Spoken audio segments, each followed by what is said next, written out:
The rain poured down in relentless sheets, turning the dusty trail into a muddy river that swallowed my boots with every step. I was just a drifter, a man with a worn hat and a revolver at my hip, chasing whispers of gold in the wild frontiers of the West.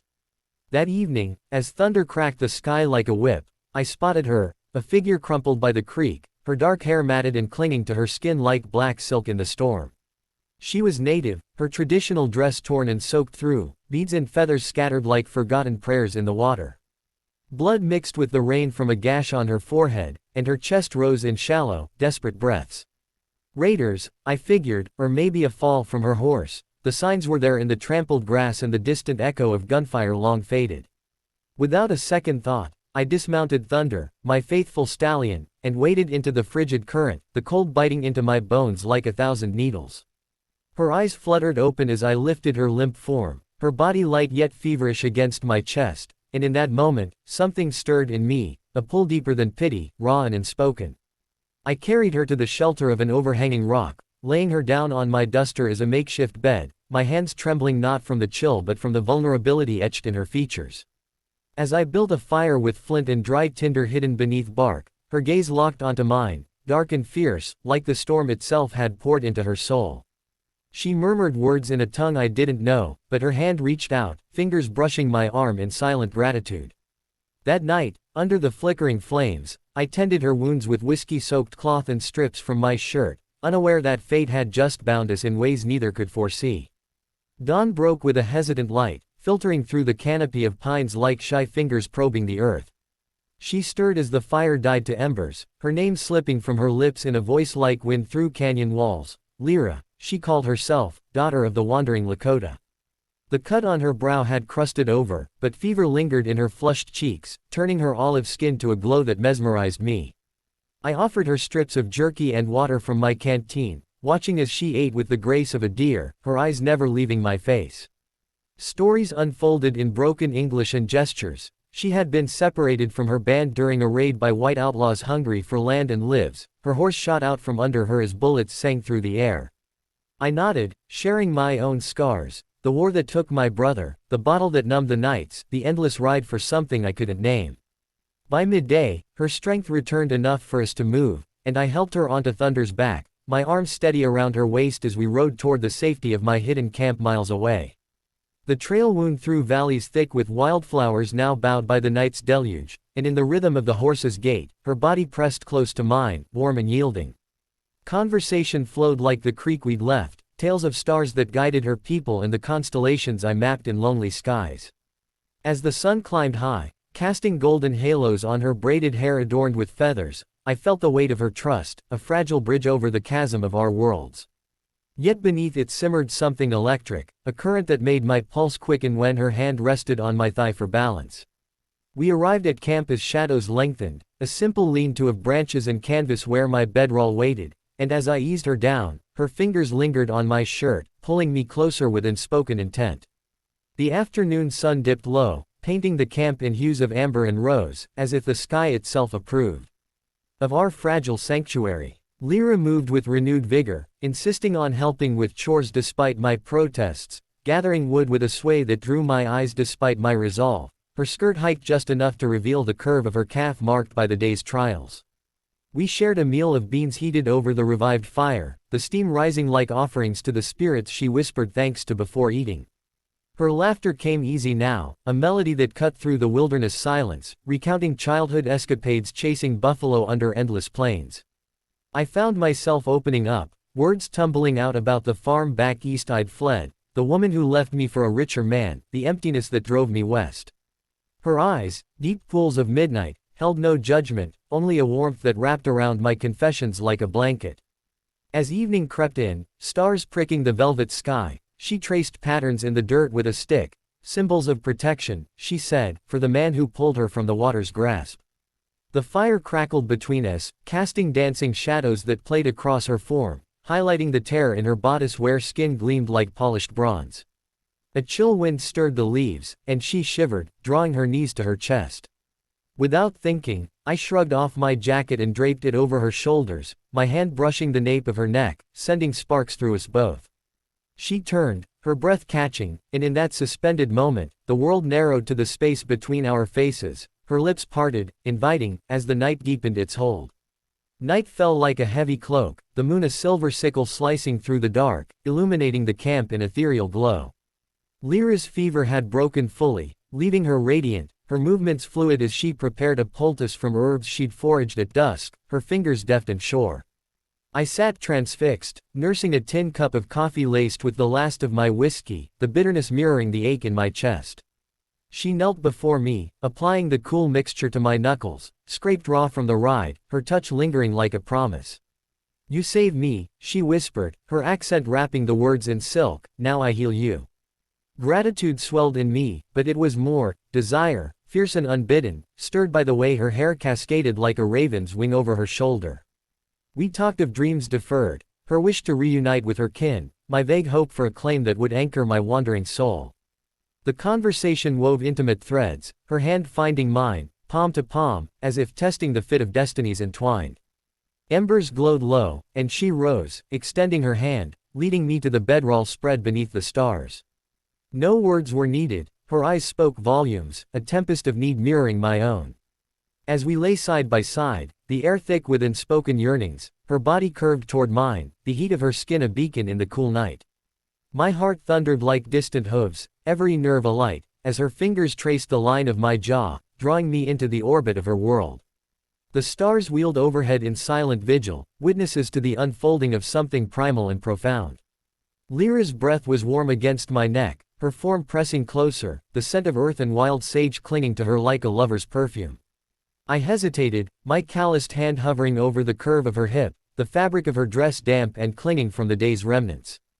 "Warrior," she murmured, her voice a caress, "take what the river offered." In that instant, barriers crumbled, the divide of cultures, the scars of solitude, yielding to the raw hunger that had simmered since I first lifted her from the waters.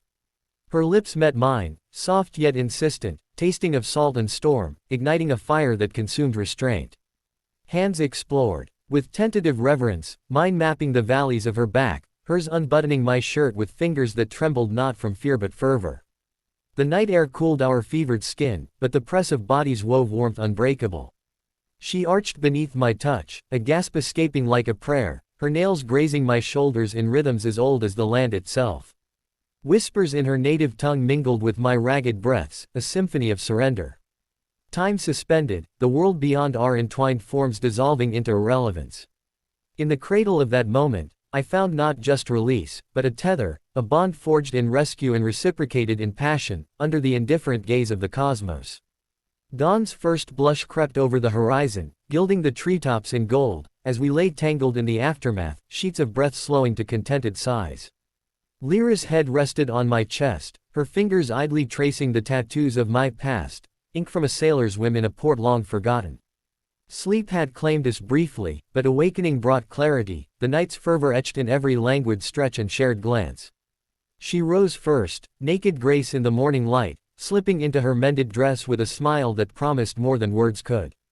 Breakfast was simple, berries she'd gathered, fried with bacon from my dwindling supplies, the flavors bursting like secrets on our tongues. Conversation turned practical, the trail ahead to her people's last known camp, the outlaws who might still hunt her shadow. I vowed to see her safe, my revolver cleaned and loaded by the fire, determination hardening my resolve. Yet beneath the plans lingered the echo of intimacy, her foot brushing mine under the blanket, a spark reigniting embers. As we packed thunder, her arms around my waist from behind, she pressed a kiss to my spine, whispering of returns, of rivers crossed again. The ride began under a sky clearing to blue, her body molded to mine, every jostle a reminder of night's gifts. Miles blurred, but the connection deepened, stories of her grandmother's tales weaving with my frontier legends, forging a tapestry uniquely ours. Midday heat shimmered the air, mirages dancing on the horizon like elusive dreams, as we crested a ridge overlooking a vast plain dotted with grazing herds. Lyra pointed, excitement lighting her face, bison, sacred to her kin, their massive forms a testament to the land's enduring spirit. We paused, sharing water from the canteen, her lips lingering on the rim where mine had been, a silent toast to survival. The outlaws' trail had gone cold, but vigilance kept my hand near my holster, eyes scanning the horizon for dust clouds of trouble. She spoke of rituals, of how the river had chosen me as her savior, a sign from the ancestors that paths converge for reasons profound. I chuckled, half disbelieving, yet the poetry resonated, easing the cynicism carved by years alone. As the sun beat down, we sought shade under a lone cottonwood, its branches a cathedral of green. There, in the dappled light, her hands found me again, playful at first, then insistent, drawing me into a reprise of passion's dance. Clothes shed like old skins, bodies rejoined with the earth's pulse beneath us, moans swallowed by the wind. Release came swift and shattering, leaving us sprawled in sated languor, her laughter bubbling like a spring. In that haven, doubts fled, she was no fleeting rescue, but a flame to my tender heart. Mounting up renewed, we pressed on, the plain unfolding like a promise kept. Twilight painted the sky in bruises of purple and orange, the air cooling as we neared the river's fork where her band might camp. Smoke rose faint in the distance, a beacon of hope that quickened her pulse against my back. Yet caution tempered joy, scouts could be anywhere. And the raider's grudge lingered like a curse. We dismounted early, tethering thunder and proceeding on foot through scrub brush that whispered secrets to the breeze.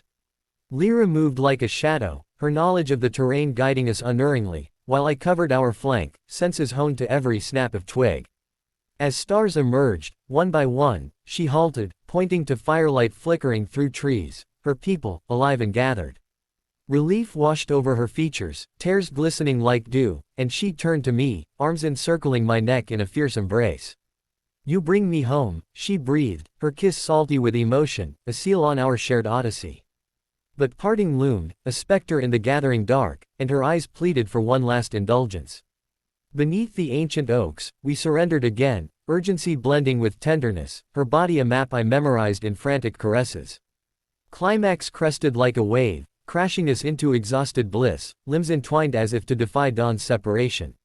Whispers of reunion filled the pauses, signals by moon, trails revisited, vows etched in sweat and sighs. When voices called her name from the camp, she rose, regal in moonlight, promising eternity in a single gaze. The camp's fires blazed welcoming, figures emerging from tents of hide and pull, their faces a mosaic of curiosity and wariness at the stranger in their midst. Lyra strode ahead, her voice rising in triumphant calls, weaving my tale into their lore as the man who wrested her from death's jaws. Elders nodded gravely, passing a pipe of sacred tobacco that burned my throat but warmed my spirit, symbols of acceptance in swirling smoke. Stories flowed around the central blaze, tales of raids repelled, spirits appeased, interwoven with Lyra's account of the storm and the drifter's deed. I sat at her side, her hand hidden in mine under the blanket, a secret anchor amid the communal rhythm of drums and chants.